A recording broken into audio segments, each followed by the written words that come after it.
Cost of cybercrime is a lot in US economy, and it can impact a lot of organizations and individuals. Stolen identities, intellectual property, trade secrets, and damage done to companies' individual reputation could be a lot. Also, some damages in regard of expanding of or enhancing computers network after an attack could be a lot as well. Opportunity costs associated with downtime and loss of trust and loss of sensitive business information could also result from, cyber criminals attacking the computers as well. So let's look at what's spyware. Spyware is a software that secretly gathers information about user while they look at the web. This could be used for malicious purposes. Spyware can also interfere with users' control of their computer through maybe they can install additional software on the computer or redirect the web browser to another site.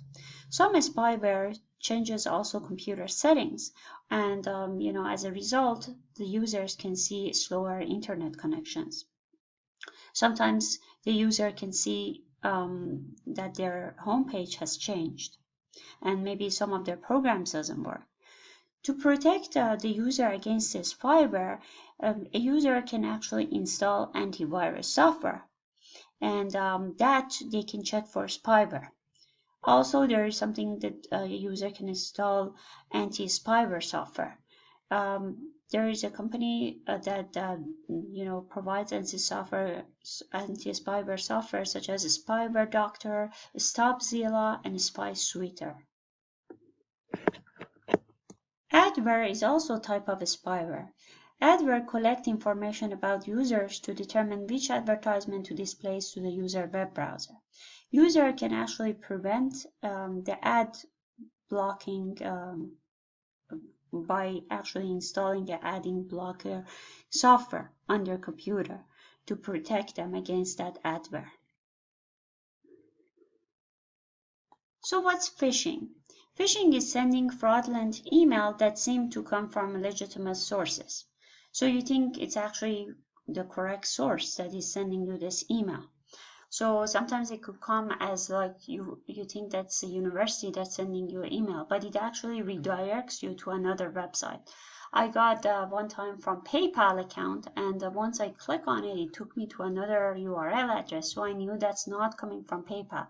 And normally what they want, they are asking you to put your social security number, passwords, or maybe some bank account number and credit card number, and then they can steal those information. So what's pharming? Pharming is very similar to phishing, and again, it directs the users to fraud websites. But the difference is that in pharming, normally the official website is being hijacked, and they can actually hack into the domain name server of the official website and then change the legitimate website IP address so that when the users actually enter the web address, they are being directed to that fraudulent website. Normally, if a company finds that out, they will actually act quickly on it. So maybe the victims of pharming is just those people who actually at that time that the website has hijacked, they are using that website or something like that. But in phishing, a lot of emails could be sent that even the current or the official website might not even be aware of it. So what's a keylogger? Keylogger can be used to monitor and record keystrokes, and sometimes it can be in form of software or hardware devices. Some organizations are actually using this to be able to track employees' use of email and internet, which is actually illegal. However, a lot of keystroke logger can actually be used for purposes of malicious activities. Maybe they want to actually collect the credit card numbers, and maybe they want to actually collect certain information regarding that individual as well. There are some antivirus and anti-spyware softwares that can be installed on the computer to actually protect the user against keystroke loggers. Now we are going to look at what's sniffing and spoofing. Sniffing is actually capturing and recording network traffic.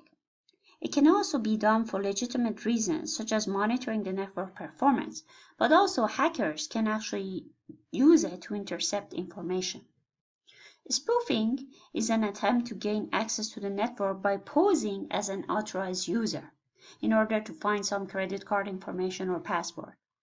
Spoofing also happens when an illegitimate programs act as legitimate ones. We might hear a lot about computer fraud. Basically, computer fraud is unauthorized use of computer data for personal gain, such as maybe transferring money from another account to their account, and maybe even a penny from each customer can be transferred to another illegal account. So all of these technology that we have talked previously, it can be used to commit computer crimes.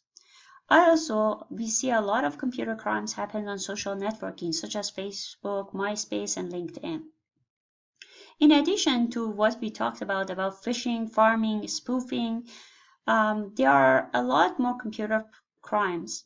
One of them is denial of service attack, which actually it's a website or a network with email and other network traffic so that it becomes overloaded, and then it cannot actually handle the traffic anymore. So it doesn't let the person to actually log in. So this happened to Wells Fargo Bank while back, that all of the users, they would get this denial of service attack, which they were trying to log in with their username and password, but it was not letting them log in.